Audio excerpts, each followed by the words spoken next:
റാസി ഇമാം പറഞ്ഞിട്ടുണ്ട് മുശ്രിക്കീങ്ങൾക്ക് മരണശേഷവും ജീവിതം ഉണ്ട് എന്നുള്ള വിശ്വാസം ഉണ്ടായിരുന്നു. റാസി ഇമാം പറഞ്ഞിട്ടുണ്ട്.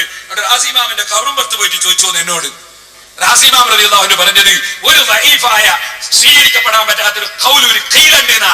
മൗലവി ഖബറും പുറത്ത് പോയിട്ട് ഞാനല്ല, അമാനി മൗലവിന്റെ ഖബറും പുറത്ത് പോയിട്ട് ചോദിക്ക്, നിങ്ങളെ ഖുർആൻ പരിഭാഷയിലാണ് ഉള്ളത്. ആ മുശ്രിക്കീങ്ങൾക്ക് അന്ത്യദിനത്തിൽ വിശ്വാസമില്ലായിരുന്നു. റാസി ഇമാം അന്ത്യദിനത്തിൽ വിശ്വാസം ഇല്ലായിരുന്നു എന്ന് തന്നെയാ പറഞ്ഞത്, ഉണ്ട് എന്നല്ല പറഞ്ഞത്. പഠിച്ചിട്ട് പറയണം മതം. പഠിച്ചിട്ടാ പറഞ്ഞത്. ഖബറും പുറത്ത് പോണ പരിപാടി ഞങ്ങളതല്ല, നിങ്ങളതാ.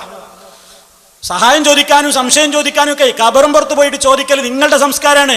ഞങ്ങൾ ഖബറും പുറത്തേക്ക് പോകല് അള്ളാഹുവിന്റെ റസൂല് പഠിപ്പിച്ച സിയാറത്തിന് വേണ്ടി ഞങ്ങൾ പോകാറുണ്ട്. അപ്പൊ ഖബറാളികളോടൊന്നും ചോദിക്കാറില്ല, മറിച്ച് ഖബറാളികളോട് പോയിട്ട് ചോദിക്കുന്ന സംസ്കാരം നിങ്ങളതാ. അതുകൊണ്ടാണ് പറഞ്ഞത് റാസി ഇമാമിന്റെ അടുത്ത് പോയിട്ട് ചോദിക്കുന്നു. എന്തേ റാസി ഒരു ലഈഫായ ഖൗലീൻ, അതൊന്ന് കാണിച്ചു തരാൻ പറ്റുമോ നിങ്ങൾക്ക്? അതൊരു ലഈഫായ ഖൗലാണ്. നിങ്ങൾക്ക് റാസി കൊണ്ട് തെളിയിക്കാൻ പറ്റുമോ നിങ്ങൾക്ക്? ആ ഇബാറത്ത് എന്താണെന്നൂടെ കേൾപ്പിക്കൂ. റാസിയിൽ എന്താ പറഞ്ഞത്, എന്നിട്ട് അതിൽ ലഈഫാന്നുണ്ടോ? റാസിയിൽ ഞാനാ പറഞ്ഞ വാചകം ഒരു ലഈഫായ ഒരു ഖൗലാണെന്നാണോ റാസി പറഞ്ഞത്?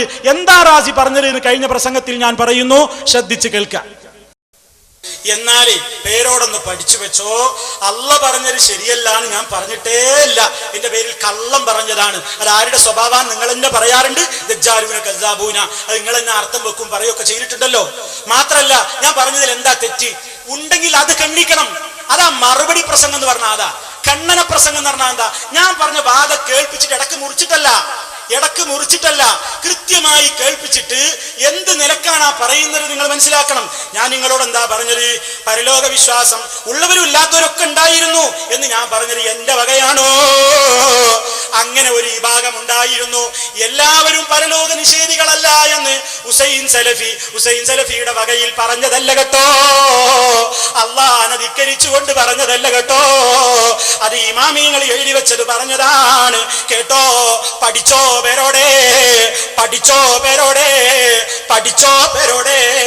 എന്താ അതിൽ പറയുന്നത്?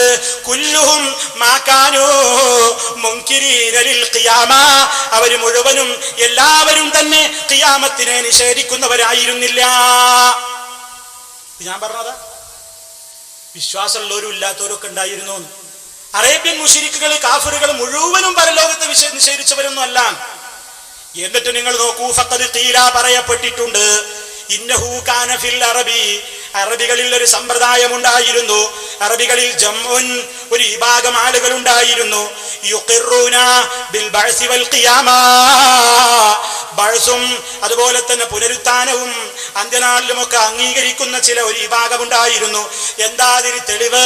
വലിദാലിക, അത് എന്ത് കാരണത്താലാണെന്നോ ആ കാരണത്താലാണ് ഫഇന്നഹും കാനൂ, ആ വിഭാഗമായിരുന്നു യർബിതൂനൽ ബഈറൻ നഫീസ്, വില കൂടിയ മുന്തിയ ഒട്ടകത്തെ അവർ കെട്ടിയിടാറുണ്ടായിരുന്നു. ശരിക്കും പഠിച്ചോ.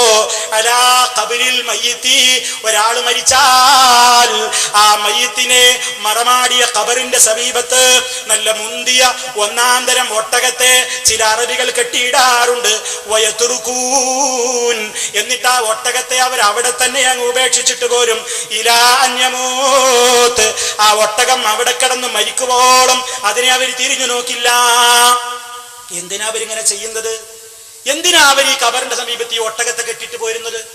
വയഖൂലൂന, അവർ പറയുകയും ചെയ്തിരുന്നു, ഇന്നദാലിക്കൽ മയ്യിത, തീർച്ചയായിട്ടും ആ മയ്യിത്ത് ഇദാ ഹുശിറ, അത് ഒരുമിച്ച് കൂട്ടപ്പെടുന്ന ദിവസം, ഫഇന്നഹു യുഹ്ശറു മഅഹു മർകൂബുഹു, ആ വാഹനത്തിന്റെ മേലായിട്ടാണ് അയാൾ ഒരുമിച്ച് കൂട്ടപ്പെടുക. ഇയാൾ മഹ്ശറിലേക്ക് പോകുമ്പോൾ ഈ വാഹനത്തിന്റെ മേലാ പോകേണ്ടത്. അതുകൊണ്ട് മുന്തിയ തരം വാഹനം ഇയാൾക്ക് കിടക്കട്ടെ എന്ന നിലക്ക് ഒരാൾ മരിച്ച് മറമാടി പോരുമ്പോ ഒരു ഒട്ടകത്തെ അവിടെ, നല്ല മുന്തിയ തരം ഒട്ടകത്തെ അവിടെ കെട്ടിട്ട് പോരാറുണ്ടായിരുന്നു അറബികളിൽ ചിലര്. എന്തേ ഞാൻ പറഞ്ഞത്? കുല്ലുഹും മാകാനു മുൻകിരീന ലിൽ ഖിയാമ, അവർ എല്ലാവരും പരലോകത്തെ നിഷേധിച്ചവരൊന്നല്ല. നിഷേധിച്ചവരൊരു ഭൂരിപക്ഷം ഉണ്ട്, കുറച്ച് ആൾക്കാർ ഇതിനെ അംഗീകരിച്ചവരുണ്ട്. ഇതല്ലേ ഞാനും പറഞ്ഞുള്ളൂ. എന്ത് ഞാൻ പറഞ്ഞത്? ഉള്ളവരും ഇല്ലാത്തവരൊക്കെ ഉണ്ടായിരുന്നു. ഇന്റെ വക പറഞ്ഞതല്ല, പഠിക്കാതെ മതം പറയരുത്. കൃത്യമായി അന്ന് വിശദീകരിച്ചതാണ്. അതിനാണ് ഇപ്പൊ പറഞ്ഞത് ലഈഫായ ഖൗലുണ്ട്. റാസി അങ്ങനെ പറഞ്ഞു. ഞാൻ ഈ പറഞ്ഞതൊരു ലഈഫായ ഖൗലാണ്. കുല്ലുഹും മാകാനു മുൻകിരീന ലിൽ ഖിയാമ എന്നാ പറഞ്ഞത്. അവിടെ ഞാൻ ഈ പറഞ്ഞത് ലഈഫാന്ന് പറഞ്ഞോ? എന്നിട്ടാണ് ഈ രൂപത്തിൽ ഇബാറത്ത് പറഞ്ഞതിനെ സംബന്ധിച്ച് ഈ രൂപത്തിൽ മറുപടി പറയുന്നത്.